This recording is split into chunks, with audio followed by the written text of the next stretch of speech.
दोस्तों, स्वागत है आपका हमारे ऑनलाइन प्लेटफॉर्म में। और इससे पहले की क्लास में हमने पूरा पाषाण काल को देखा था। आज से हम मध्य पाषाण काल को शुरू करेंगे।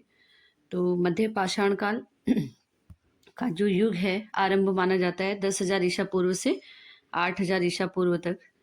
अलग अलग विद्वानों के अलग अलग मत हैं, लेकिन 10,000 ईसा पूर्व से 8,000 ईसा पूर्व तक इसको माना जाता है।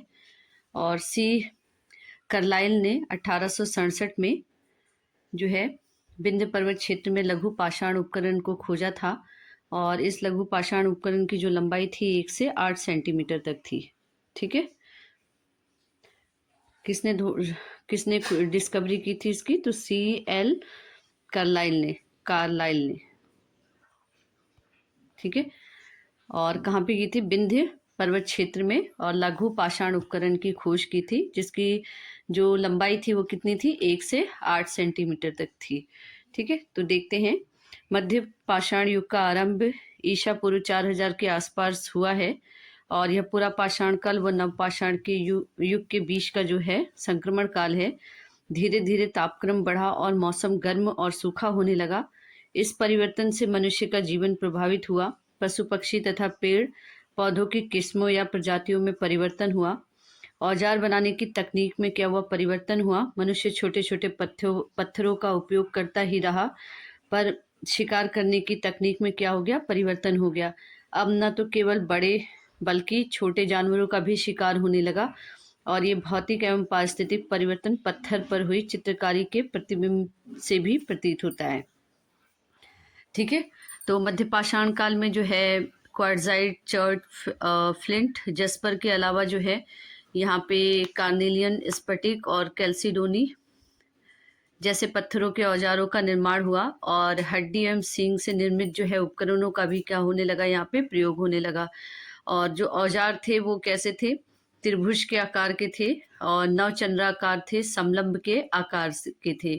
ठीक है, और यहाँ से मध्य पाषाण काल का जो आरंभ है वो हिम युग की समाप्ति के बाद माना जाता है।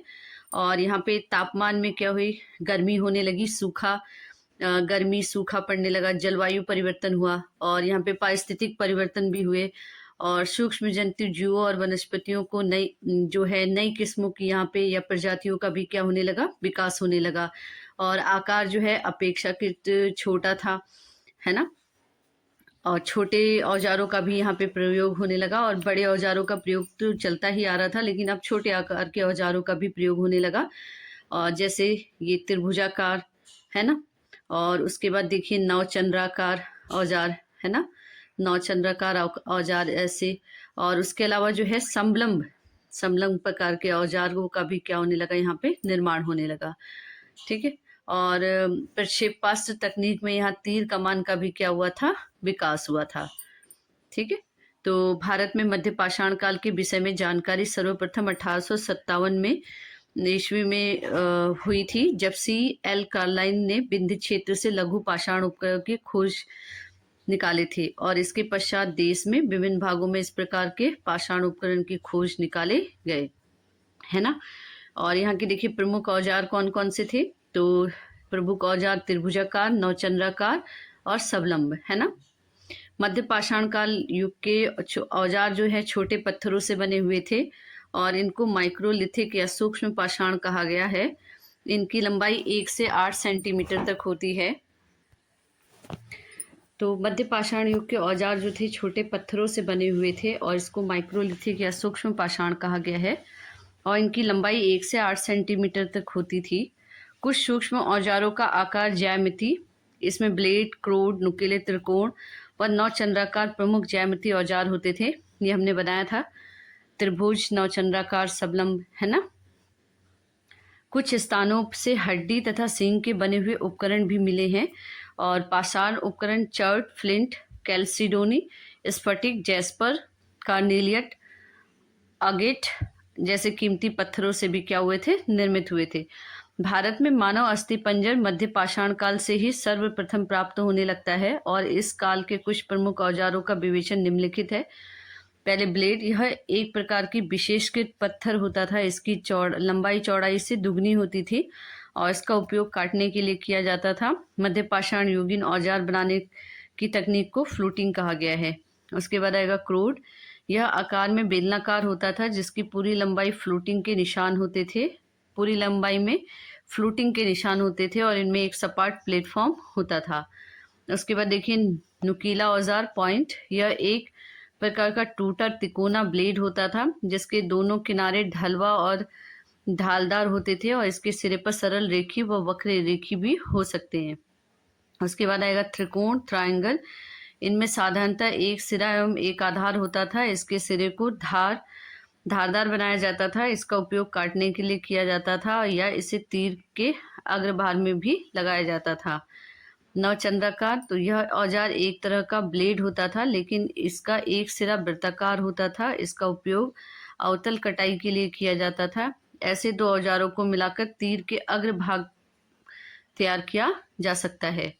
और सबलंब औजार ट्रेपेज। यह भी एक ब्लेड के समान दिखाई पड़ता है और इसमें एक से अधिक सिरे धारदार होते हैं। किसी किसी समलंब औजार के तीनों सिरे धारदार होते हैं। इनका उपयोग जो है तीर के अग्रभाग के रूप में किया जाता था, है ना। और यहाँ की विशेषता क्या थी? तो यहाँ की विशेषता जो है मध्य पाषाण काल की पशुपालन की यहाँ शुरुआत हो गई थी और ये लोग आग के प्रयोग को अच्छी तरीके से जानते थे, है ना। उसके बाद देखिए राजस्थान। तो यह पचपद्र नदी घाटी और सोजन इलाके में सूक्ष्म औजार काफी मात्रा में मिले हैं। तो पंचपद्र नदी घाटी और सोजन इलाके में सूक्ष्म औजार काफी मात्रा में मिले हैं राजस्थान से। और यहाँ पाई गई एक महत्वपूर्ण बस्ती तिलवाड़ा है। तिलवाड़ा में 2 संस्कृति चरण पाए गए हैं। पहला चरण मध्य पाषाण युग का प्रतिनिधित्व करता है और तथा इस चरण की विशेषता सूक्ष्म औजारों का पाया जाना है। दूसरे चरण में चाक पर बने हुए मिट्टी के बर्तन और लोहे के टुकड़े इन सूक्ष्म औजारों के साथ क्या हुए पाए गए हैं।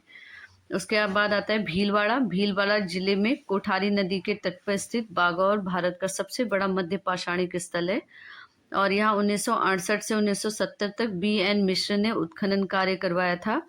यहाँ 3 संस्कृति अवस्था पाई गई हैं। रेडियो कार्बन डेटिंग अवस्था एक या संस्कृति की सबसे प्रारंभिक अवस्था का समय 5000 ईसा पूर्व से 2000 ईसा पूर्व निश्चित किया गया है। पूरे स्थल में जंगली और पालतू दोनों प्रकार के पशुओं की जली हुई अस्थियां मिली हैं। तीनों चरणों से संबंधित कब्रें भी प्राप्त हुई है। यहाँ मानव कंकाल भी मिला है। झोपड़ियों और खड़ंजों द्वारा फर्शों के साक्ष्य भी प्राप्त हुए हैं। यहाँ का उद्योग मुख्यतः फलकों पर आधारित था। पत्थर की वस्तुओं में छल्ला पत्थर भी क्या है यहाँ पे शामिल है। उसके अलावा फिर आता है गुजरात। तो यहाँ ताप्ती, नर्मदा और माही और साबरमती नदियों के आसपास कई मध्य पाषाण युगीन स्थल प्राप्त हुए हैं। इनमें अखज, बलसाना, हीरपुर और लगनान महत्वपूर्ण स्थल हैं। इनमें से HD संकालिया द्वारा उत्खनित लगनान स्थल की विशेषता यह है कि यह सूक्ष्म क्षेत्र में उद्घाटित यह पहला स्थल है जिसमें मध्य पाषाण संस्कृति के विकास के क्रम का क्या चलता है पता चलता है। यहाँ रेत के ठोस टीलों के 100 से अधिक स्थल मिले हैं। लगनान में 3 संस्कृति अवस्थाएं पाई गई हैं। पहले चरण में सूक्ष्म पाषाण उपकरण, कब्रें, पशुओं की हड्डी मिली हैं। सूक्ष्म औजारों में ब्लेड, त्रिकोणीय औजार, अर्धचंद्राकार औजार और खुरचनी तक्षणी भी यहाँ प्रमुख है। यहाँ से 14 मानव कंकाल भी प्राप्त हुए हैं। उसके बाद आएगा उत्तर प्रदेश। तो यहाँ इलाहाबाद प्रतापगढ़ क्षेत्र में स्थित सराय नहर राय अत्यंत महत्वपूर्ण स्थल है। यहाँ उत्खनन कार्य GR शर्मा द्वारा संपन्न हुआ। यहाँ एक छोटी सी बस्ती के साक्ष्य मिले हैं। इसके अतिरिक्त अनेक छोटी भट्टियां एवं एक बड़ी सामुदायिक भट्टी, झोपड़ी का फर्श और कई कने भी मिले हैं। यहीं से स्तंभ गर्त के भी प्रमाण मिले हैं। स्तंभ गर्त का अर्थ है रहने का के फर्श पे ऐसे गर्त जिसमें स्तंभ गाड़े गए हों और उन पर छत बनाई गई हो। यहाँ से ढेर सारे नलकंकार प्राप्त हुए हैं। कुछ अस्थि तथा सींग निर्मित उपकरण भी मिले हैं। समाधानों से तत्कालीन मृतक संस्कार विधि पर प्रकाश पड़ता है। समाधि स्थल में शवों का सिर पश्चिम तथा पैर पूर्व की ओर होता है। उसके बाद आता है प्रतापगढ़ जिले में स्थित महदहा अन्य प्रमुख मध्य पाषाण कालीन स्थल है। यहाँ खुदाई 1978 से 80 के बीच की गई है। यहाँ से भी स्तंभ गर्त के साक्ष्य पाए गए हैं। यहाँ हड्डियों के अनेक कलात्मक वस्तुएं पाई गई हैं। इनमें मृग श्रृंग के छल्लों की माला और हड्डियों के आभूषण शामिल हैं। यहाँ से बारहसिंगा, भैंस, हाथी, गेंडा, सुअर, कछुए और पत्तियों के अवशेष मिले हैं। यहाँ सामग्रियां, औजार, हथियार भी साथ रखते हैं। संभवतः किसी प्रकार के लोकोत्तर जीवन में विश्वास का क्या है, ये सूचक है। पत्थर की गुफाओं की दीवारों पर बनाए गए चित्रों और नक्काशियों के मध्य पाषाण युग के सामाजिक जीवन और आर्थिक क्रियाकलाप से संबंधित जानकारी मिलती है। भीमबेटका, आदमगढ़, प्रतापगढ़, मिर्जापुर मध्य पाषाण युग की कला और चित्रकला की दृष्टि से संबंध है। ये पश्चिमोत्तर पाकिस्तान के चारगुल से लेकर पूर्व में उड़ीसा तक के, उत्तर में कुमाऊं की पहाड़ियों से लेकर दक्षिण में केरल तक पाए जाते हैं। शैल चित्रों के कुछ महत्वपूर्ण स्थल उत्तर प्रदेश के मुरहाना पहाड़, मध्य प्रदेश के भीमबेटका, आदमगढ़, लाखाजुआर, कर्नाटक के कुपालगल्लू। इन चित्रों से शिकार करने, भोजन जुटाने, मछली पकड़ने और अन्य मानवीय क्रियाकलापों की भी झलक मिलती है। भीमबेटका में काफी चित्र बने मिले हैं और इनमें से बहुत जंगली जानवर जैसे जंगली सुअर, बंदर, नीलगाय के चित्र मिले हैं। आदमगढ़ की शैलाश्रय श्रृंखला में गेंडे के शिकार करने वाले चित्र से पता चलता है कि बड़े जानवरों का शिकार जो है बहुत से लोगों द्वारा मिलकर किया जाता था। पशुओं का चित्रांकन मोटी रेखाओं द्वारा किया गया है और उनके शरीर में कई बार पूर्णतः अथवा अंशतः आड़ी रेखाओं से भरा गया होगा। और इन तीनों तरीके के उदाहरण उत्तर प्रदेश के मुरहाना पहाड़, मध्य प्रदेश के भीमबेटका और आदमगढ़ की गुफाओं और शैलाश्रय में खींचे गए पशुओं के चित्र से देखे जा सकते हैं। चित्र बनाने में गहरे लाल, हरे, सफेद और पीले रंगों का उपयोग किया है। इन चित्रों और नक्काशियों से यौन संबंधों, बच्चों के जन्म, बच्चों के पालन पोषण, शव दफन से संबंधित अनुष्ठानों की भी झलक मिलती है। इन सब बातों से यह संकेत मिलता है कि मध्य पाषाण युग में पुरा पाषाण युग की अपेक्षा सामाजिक संगठन अधिक सुदृढ़ हो गया था और ऐसा प्रतीत होता है कि मध्य पाषाण युग के लोगों का धार्मिक विश्वास पारिस्थितिक और भौतिक परिस्थितियों से प्रभावित था। तो यहाँ हमने देखा मध्य पाषाण काल के मोस्ट इम्पॉर्टेंट फीचर्स को। ये देखिए मध्य पाषाण कालीन युग के प्रमुख स्थल है। तो यूपी में प्रतापगढ़, और प्रतापगढ़ में 3 जगह, सराय नहर, महदहा, दमदमा। तो सराय नहर से 37 नरकंकाल मिले हुए हैं जो छत बिछत अवस्था में सामूहिक नरसंहार था और ये बाह्य आक्रमण के कारण हुआ होगा। और एक कब्र में 4 नरकंकाल एक साथ दफनाए गए हैं और इस समय कब्र अंडाकार होती थी, कम गहरी थी। कब्रें क्या थी, आवास या घर के अंदर होती थी, यानी कि जहाँ भी आवास या घर था उसके अंदर जो है ये कब्रें मिली हुई हैं। उसके बाद विंध्य क्षेत्र है। विंध्य क्षेत्र में मिर्जापुर, लिखनैया, मोरहना और बघली खोर, ठीक है। उसके अलावा लखनाद और सांभर, बागौर राजस्थान में, और ये एमपी में आदमगढ़, है ना। तो ये प्रमुख जो है मध्य पाषाण युगीन स्थल हैं जो भारत में पाए गए हैं।